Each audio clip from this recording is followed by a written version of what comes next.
Banyak banget dari kalian yang bertanya di grup Facebook maupun di Telegram yang masih kebingungan bagaimana sih mengisi status kelengkapan berkas yang ini nih teman-teman. Bener-bener banyak banget dari kalian yang benar-benar kebingungan bagaimana cara mengisi kelengkapan berkas ini. Oke, di sini saya akan mencoba untuk menjelaskan satu persatu teman-teman.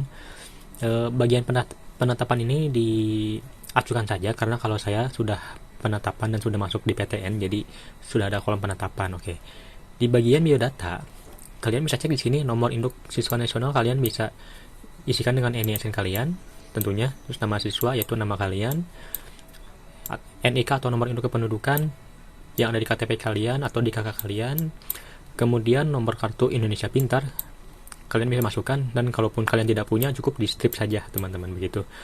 Kemudian nomor kartu keluarga sejahtera atau KKS kalian juga bisa mengisikannya seperti KIP, namun jika kalian tidak punya cukup di strip atau tidak atau 0 saja teman-teman.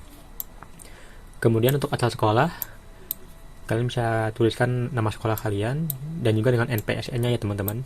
Tahun lulus, karena kalau saya tahun 2021 tulis 2021. Kemudian tempat lahir saya di Bandung. Kemudian tanggal lahir 19, ya seperti itu teman-teman. Jenis kelamin, agama, alamat, provinsi, kabupaten atau kota, kode pos, email, dan nomor telepon. Dan jangan lupa gambarnya teman-teman. Ini ganteng sekali, mantap. Kemudian lanjut ke kolom keluarga. Nah, di sini ada foto bersama keluarga teman-teman. Catatan di mana foto rumah harus benar-benar terlihat seperti ini teman-teman. Terlihat bagian luarnya, bagian ada atasnya, berfoto seperti ini. Dan ini foto harus minimal 3 bulan terakhir teman-teman. Kemudian kalian bisa memasukkan nomor kakak kalian. Ini kepala keluarga itu maksudnya ayah teman-teman, begitu. Kemudian nama ayah atau wali, status ayah, menikah atau bercerai. Kalau saya bercerai teman-teman. Kemudian hubungan dengan ayah kandung, pendidikan ayah, pekerjaan ayah, wali. Nah, untuk detail ayah, kalian bisa mengisikannya sama seperti saya seperti ini.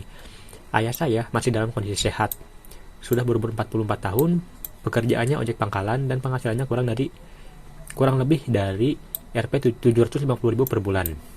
Ayah saya menghidupi saya dan adik saya yang masih sekolah di bangku SMP.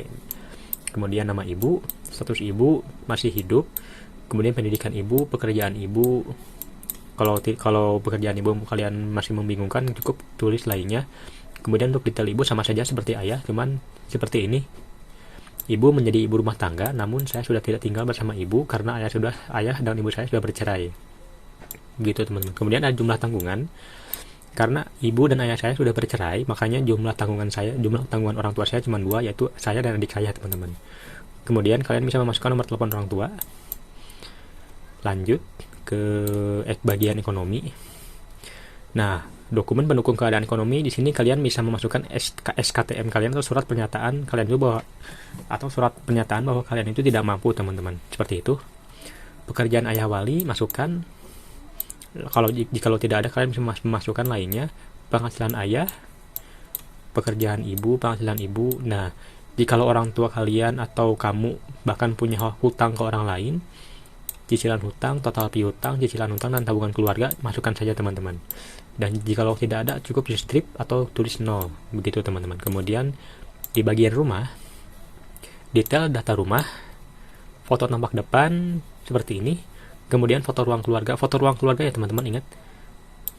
Kalau saya seperti ini. Kemudian kepemilikan, di sini saya rumah ini sewa tahunan atau ngontrak ya teman-teman. Tahun perolehan dari tahun 2002. Kemudian sumber listrik di sini saya memakai PLN dengan daya listrik 900 watt. Kemudian luas tanah kurang lebih 25 meter persegi. Nah, untuk NJOP ini sendiri kalian cukup tuliskan 0 jika kalian kontrak atau ngekos. Begitu teman-teman. Luas bangunan di sini bahan atap apses atau seng, bahan lantai keramik, bahan tembok kayu, mandi cuci kagus atau MCK atau kamar mandi, kepemilikan sendiri di luar, kemudian sumber air yaitu di sumur. Jarak pada kota ini di sini maksudnya jarak dari pusat kota kalian, kan saya dari Bandung. Nah, jarak saya dengan pusat kota di Bandung itu sekitar 3 km. Kemudian jumlah orang yang tinggal di rumah saya ada 5 orang, yaitu ada saya, adik saya, orang tua saya, kakek dan nenek, begitu. Kemudian lanjut teman-teman ke aset.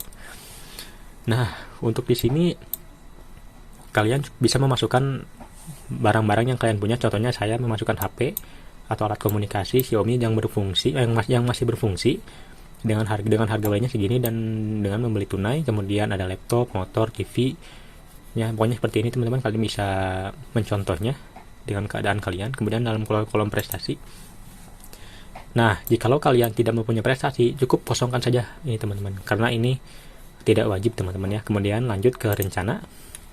Nah di rencana ini detail rencana kalian ketika kalian ke kampusnya teman-teman. Kalian itu mau kos atau sewa nih, terus apakah orang tua kalian mendukung? Kalau di sini saya ya mendukung. Kemudian transportasinya mau jalur darat atau jalur udara nih. Kalau saya jalur darat itu naik angkot, untuk biayanya sekitar 20.000 dari rumah saya.